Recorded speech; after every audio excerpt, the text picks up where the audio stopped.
لما تحرضون علي انتو رخاص.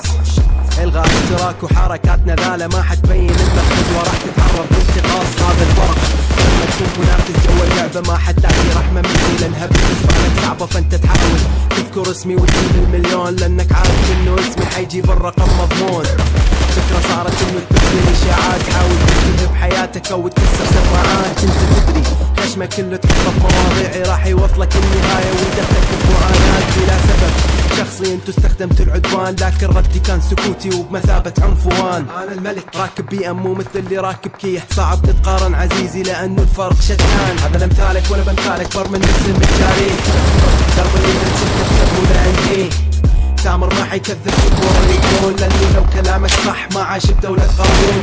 جوه فكرك ويطلع لك الافكار، يبقى يوسوس بدماغك ويدفعك للانتحار، لكن برضا تقرر السكوت وهذا يعتبر من عنده نبذة عن الجبروت.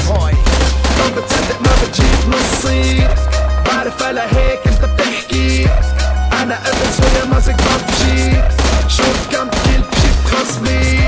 لو بتصدق ما بتجيب نصي، بعرف على هيك انت بتحكي انا ابن سوريا ماسك ببجي، شوف كم كيل بجيب خصمي. مهما حاولتوا ما بتكسروني، بتتابعوني مع انكم بتكرهوني، ارقامكم انجابت بي اسمي فانتو شو بدوني، متوهمين انهم فنشوني تكبشوني. اذكياء شت اغبياء شت اذلاء، مشان ارقام بيخدروك اذلاء، ما عندن اي مادة يطرحوها فبيتمسكوا بماضي وبموجي عم يخلقوها هالامواج. رح تغرق السفينة اللي صنعتوها، يمكن رح توقعوا بنفس الحفرة اللي حفرتوها بشكل رأسي. حامل فأسي بحمي نفسي بقلب نفسي لما بتجرب تاخد لي حقي، لحالي بصفي فالوقت بصفي كني جدي، بنيت حالي من الصفر ما خلقت عندي كل شي بيعلم ربي اني اشتغلت باصلي وكنت قهوة. انا ابن سوريا ورا ظهري عندي جيش اخوة، ربينا وفينا نخوة ما برضاها واطي واي متسلق عكتافي لانه نجاحي ضربي قاضي شي طبيعي. اما بالنسبة للمسبات الشي اللي عملتوه بيفشلوا يعملوا البنات انتو رماد. ناس بتثق فيني على الاقل بعتذر عن افعالي لاني اصلي وانت صيني فيك.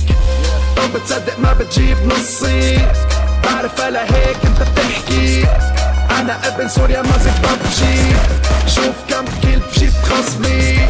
لو بتصدق ما بتجيب نصي، بعرف على هيك انت بتحكي انا ابن سوريا ماسك ببجي.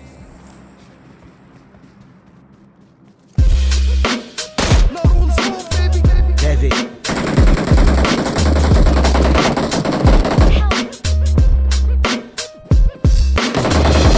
مقدمات كلامي رصاص، لما تحرضون علي انتو رخاص.